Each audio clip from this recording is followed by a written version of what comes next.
Bonjour, mon nom est Yannick Bravo, je suis formateur d'adultes avec brevet fédéral et titulaire du brevet fédéral de spécialiste en finance et comptabilité. Dans cette vidéo, on va regarder ensemble la correction de l'examen numéro 1, comptabilité 1, donc du brevet fédéral de spécialiste en finance et comptabilité 2016. Donc c'est un examen qui a été subi en mars 2016 par les candidats au brevet et c'est une très bonne préparation pour vous, pour préparer votre brevet. L'idéal pour cette préparation, c'est que vous ayez fait l'exercice avant comme exercice et que vous regardiez le corrigé que après, parce que comme ça vous vous êtes déjà posé plein de questions, vous avez certainement trouvé tout ou partie des réponses et du coup, on va le faire ensemble et puis on va regarder. Donc l'examen de comptabilité 1, c'est toujours 1h30. En général, c'est la comptabilité générale, justement, ça porte bien son nom. Il y avait ici 21 points pour 1h30, donc ça c'est quelque chose à prendre en compte quand vous faites vos petits calculs. Hein. Et donc on nous indique au début à la page 1 qu'il y a 3 problèmes qui sont séparés les uns des autres, qu'on peut les traiter dans l'ordre où on veut, c'est souvent le cas. Vous voyez que le problème 1, il fait 10,5 points, donc c'est quand même le problème le plus important, la moitié de l'examen se joue là-dessus. Vous ne devriez pas y passer plus de 45 minutes, idéalement. Après ça dépend vraiment sur quel chapitre vous êtes le plus à l'aise ou pas. On parle ici d'annexes, de réserve latente, et puis un petit peu partie générale, comptable, il y a différentes écritures. On commence par nous raconter que l'entreprise ASA a réévalué une participation dans BSA. Donc valeur de marché 150 000, nouvelle valeur de marché 250 000. Et alors cette participation, elle avait été acquise en 2012, donc 2 ans auparavant, pour 100 000 francs.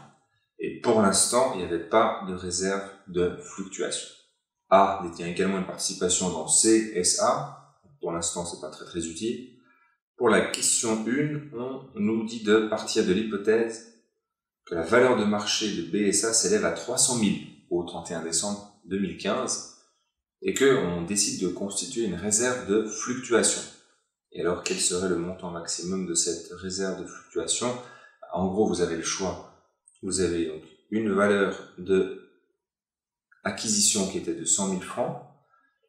On a une valeur de marché qui était de 250 000 en 2014. Valeur de marché qui était 150 000 au préalable. Et donc, l'hésitation peut venir. Hein.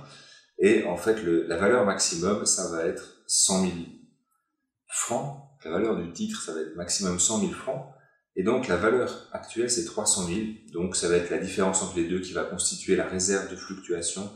Et à 200 000 francs, 300 000 moins la valeur d'acquisition. On est ici dans une participation. On n'est pas sur un marché observable. Ce serait très différent avec des actions cotées en bourse. Là, on pourrait réévaluer à la valeur de marché. Ici, c'est pas le cas. Donc, il nous faut, si on monte la réserve, si on évalue à la hausse, il faut créer cette réserve de fluctuation. Ça, on indique clairement que c'est une plus-value qui est prise en compte, ce qui n'est pas très prudent. On nous demande comment se présenterait l'écriture de constitution de la réserve de fluctuation. Pas besoin de mettre le montant. Alors, quand on constitue une réserve, quand on constitue une provision, on va créer une charge, qu'on mettrait des charges financières au débit, et puis au crédit, le compte réserve de fluctuation est très bien.